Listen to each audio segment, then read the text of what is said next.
अपने जो चल रहे थे वो चल रहे थे सांद्रता पद।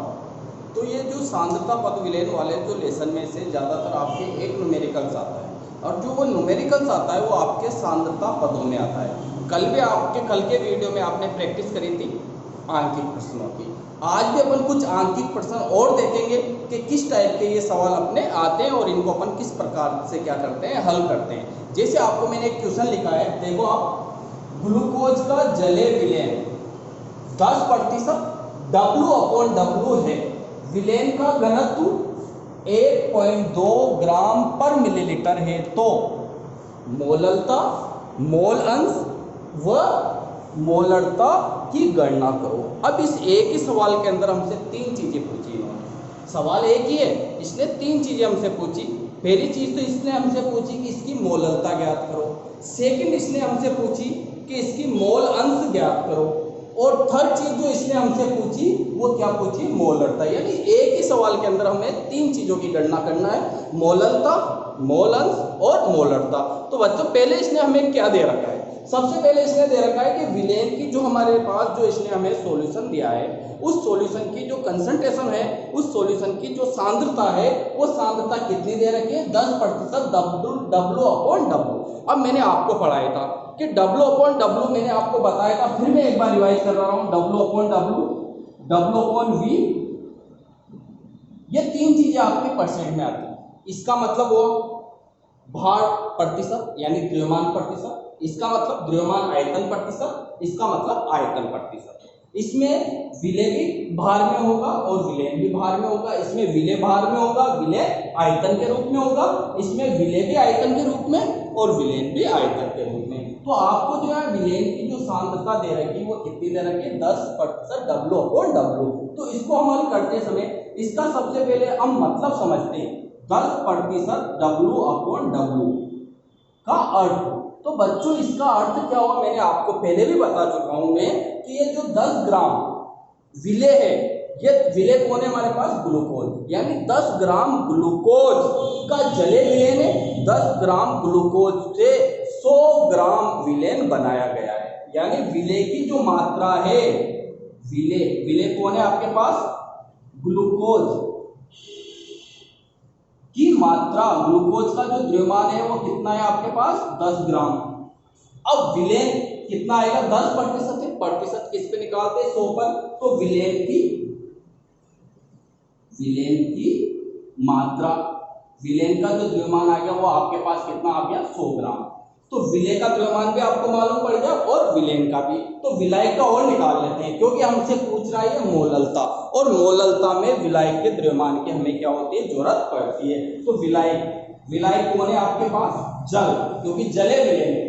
जले विलेन, ग्लूकोज का जले विलेन। ग्लूकोज तो क्या हुआ, विलेय हुआ बच्चों, और ग्लूकोज को किस में घोला जा रहा है, जल में। तो जल क्या हो गया, विलायक हो गया। विलायक कौन है हमारे पास, वाटर, जल की मात्रा। तो जब हम विलेय की मात्रा ज्ञात करते हैं तो उसमें विलेय हम जानते हैं कि विलेन इक्वल टू क्या होता है, विलेय प्लस विलायक। तो विलायक इक्वल टू क्या होगा, विलेन माइनस विलेय। यानी विलेन की मात्रा में से विलेय की मात्रा को क्या कर देंगे, घटा देंगे, माइनस कर देंगे। अब विलेन कितना है हमारे पास, 100, माइनस विलेय की मात्रा कितनी है, 10। तो विलायक की मात्रा कितनी आएगी, 90 ग्राम। ये तो इनकी हमने क्या कर ली, मात्रा निकाल ली। अब हम इसका क्या निकाल लेते हैं, इसके, क्योंकि हमें मोल भिन्न निकाल रहा है। अब मोल भिन्न के लिए हमें मोलों की संख्या की जरूरत पड़ेगी, तो इसकी हम मोलों की संख्या भी ज्ञात कर लेते हैं। सबसे पहले मोल निकालने के लिए मैंने आपको किसी भी चीज की जब हम मोल की गणना करते हैं तो n बराबर क्या होगा, W/M।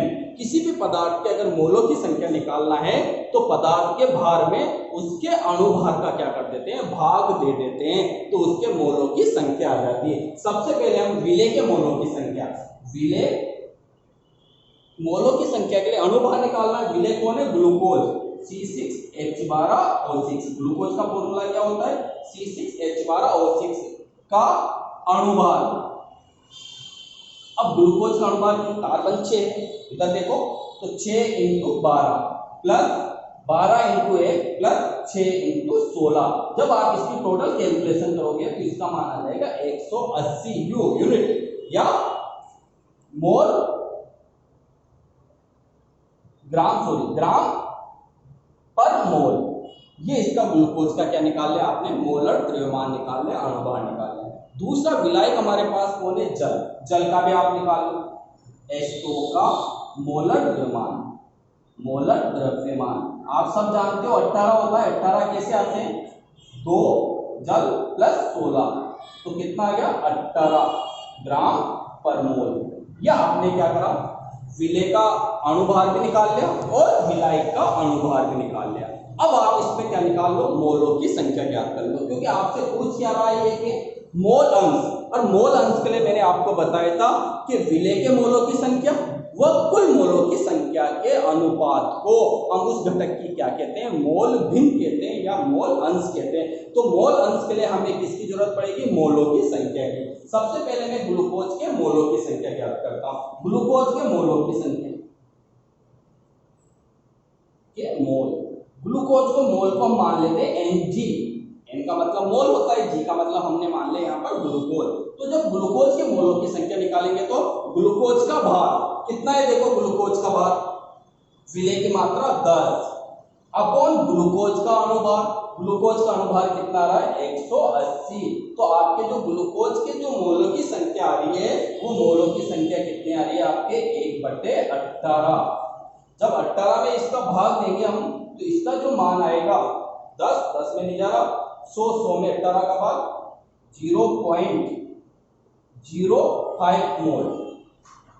कितना आ रहा है आपके, लगभग कितने मोल आ रहे हैं, 0.05 मोल। ये आपने किसके मोल निकाल ले, ग्लूकोज के मोल। इसी प्रकार हम विलायक के मोल भी निकाल लेते हैं। विलायक कौन है हमारे पास, H2O के मोल। H2O के मोल को हम NW मान लेते हैं, W का मतलब वाटर। तो विलायक का भार देखो कितना है 90। विलायक कौन है आपके पास, जल, तो जल का अणुभार कितना निकाला आपने 18, तो इसके कितने आ गए 5 मोल आए।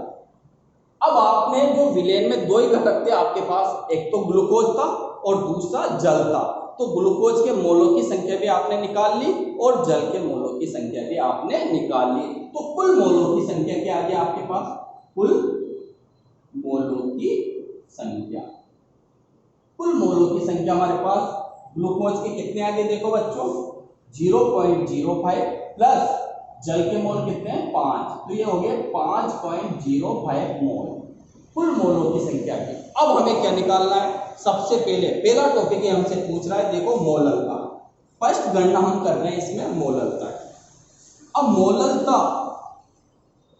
जब मोललता की गणना करते हैं तो हम जानते हैं मोललता बराबर विलेय का भार, ये W0 मान लेते हैं, विलेय का अणुभार इंटू विलायक का भार इंटू 1000, क्योंकि विलायक किसमें दे रखा है, ग्राम में। ग्राम में जब भी देते हैं तो हम 1000 से क्या करते हैं, इसको मल्टीप्लाई कर देते हैं। तो देखो विलेय का भार हमारे पास कितना आ रहा है 10। विलेय कौन है, ग्लूकोज का भार कितना आ रहा है, विलेय का भार, ये हमारे पास W0 कितना आ रहा है 10 ग्राम 10। अणुभार, विलेय का अणुभार M0 कितना आ गया हमारे पास 180, ये M0 100 इंटू विलायक का भार, विलायक कौन है, जल का है विलायक, जल का भार आपने देखा और निकाला है 90 ग्राम, ये कैपिटल W हमने मान लिया। तो जो जल का जो भार आ रहा है हमारे पास वो कितना आ रहा है 90 ग्राम इंटू 1000, कितना आ रहा है 1000। अब इसको हम क्या करेंगे, मल्टीप्लाई करेंगे, 2 जीरो से तो ये 2 जीरो, तो हम देख रहे हैं कि क्या बचा हमारे पास 1000 अपॉन 18 इंटू 9। जब हम इसकी कैलकुलेशन करते हैं तो इसका जो मान आता है ये आता है 0.617 m। स्मॉल m का मतलब क्या होता है, मोललता, या आप इसको लिख सकते हो 0.617 मोल प्रति किलोग्राम। तो हमारे इस विलेय की क्या आ गई बच्चों, ये मोललता आ गई। तो मोललता निकालने के लिए हमने क्या करा, पहले तो सारी चीजों का मान निकाल लिया हमने, विलेय की मात्रा निकाल ली, विलेय की मात्रा निकाल ली। जब विलेय और विलेय की मात्रा आ गई तो उससे हमने विलायक की मात्रा ज्ञात कर ली। उसके अलावा हमने इनके सबके मोलों की संख्या ज्ञात कर ली, क्योंकि मोलों की संख्या की जरूरत पड़ेगी हमें मोल भिन्न में। ये सबसे पहले इसने हमसे क्या पूछा, मोललता। तो मोललता की हमने क्या कर ली, गणना कर ली। अब सेकंड चीज ये हमसे पूछ रहा है मोल भिन्न या मोल अंश। अब मोल अंश, क्योंकि इसने ये लिखा कि आप ग्लूकोज की मोल अंश ज्ञात करो या जल की, तो दोनों घटकों की हमें क्या ज्ञात करना पड़ेगा, मोल अंश ज्ञात करना पड़ेगा, क्योंकि हमारे पास इसने क्या दे रखा है, ग्लूकोज का जलीय विलयन, यानी एक घटक तो ग्लूकोज है और विलयन में एक घटक क्या है, जल है। तो सबसे पहले हम ग्लूकोज के मोलों की संख्या निकाल लेते हैं। ग्लूकोज की मोल भिन्न, मोलों की संख्या तो आपने निकाल ली शायद, ये निकाल ली। अब आपको क्या निकालना है, डायरेक्ट मोल भिन्न ज्ञात करना है। ग्लूकोज की मोल भिन्न या मोल अंश, इसको हम मान लेते हैं xg। अब मैंने आपको बताया था मोल भिन्न ज्ञात करने के लिए बच्चों कि उसके मोलों की संख्या में, घटक के मोलों की संख्या में, स्वयं के मोलों की संख्या में कुल मोलों की संख्या का हम क्या कर देते हैं, भाग दे देते हैं, तो उससे हमारी क्या आ जाती है, मोल भिन्न। अब ग्लूकोज के मोलों की जो संख्या है वो कितनी आ रही है हमारे पास, 0.05 आ रही है, अपॉन कुल मोलों की संख्या कितनी आ रही है बच्चों, 5.05। तो देखो पॉइंट से तो पॉइंट कट गया, यह आ गया आपके पास 5/505, यानी इसको काटो तो 1/101 आ जाएगा। यानी ग्लूकोज की जो मोल भिन्न आएगी वो कितनी आ जाएगी आपके पास, 1/101 आ जाएगा। ये तो ग्लूकोज। दूसरा घटक हमारे पास क्या है, जल, H2O की मोल भिन्न। अब H2O की मोल भिन्न निकालने के लिए इस H2O की मोल भिन्न को हमने मान लिया XW। इस H2O की मोल भिन्न जब हम ज्ञात करेंगे तो कैसे करेंगे, कि जल के मोलों की संख्या व कुल मोलों की संख्या। जल के मोलों की संख्या देखो कितनी आई थी, 5 आई थी हमारे पास।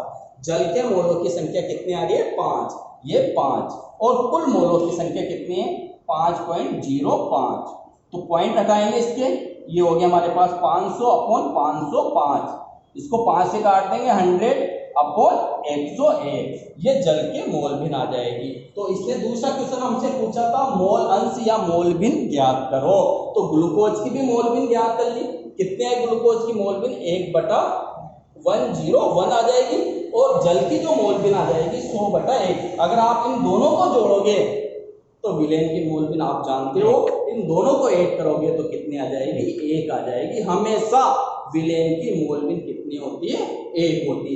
ये हमने किसकी गणना कर ली, मोल भिन्न की गणना कर ली। अब तीसरा हमारे पास आता है मोलरता। तो अब हम इसमें देखो, मोलरता की आपने गणना कर ली, मोल अंश की गणना कर ली, ये मोलरता होगी, ये मोल अंश होगी। अब तीसरी जो गणना करेंगे हम, ये दोनों तो आपके समझ में आ गया होगा। मोलरता निकालने के लिए हमने डायरेक्ट मोलरता का सूत्र लगा दिया, और मोल भिन्न निकालने के लिए पहले हमने क्या करा बच्चों, मोलों की संख्या निकाल ली बारी बारी से। ग्लूकोज के मोलों की संख्या निकाल ली और जल के मोलों की संख्या। जब दोनों की मोलों की संख्या आ जाएगी तो हमने इससे क्या करा, कुल मोलों की संख्या ज्ञात कर ली, और कुल मोलों की संख्या ज्ञात करते हैं हम इनकी ग्लूकोज की मोल भिन्न निकालने के लिए। ग्लूकोज के मोलों की संख्या में कुल मोलों की संख्या का क्या कर देंगे, भाग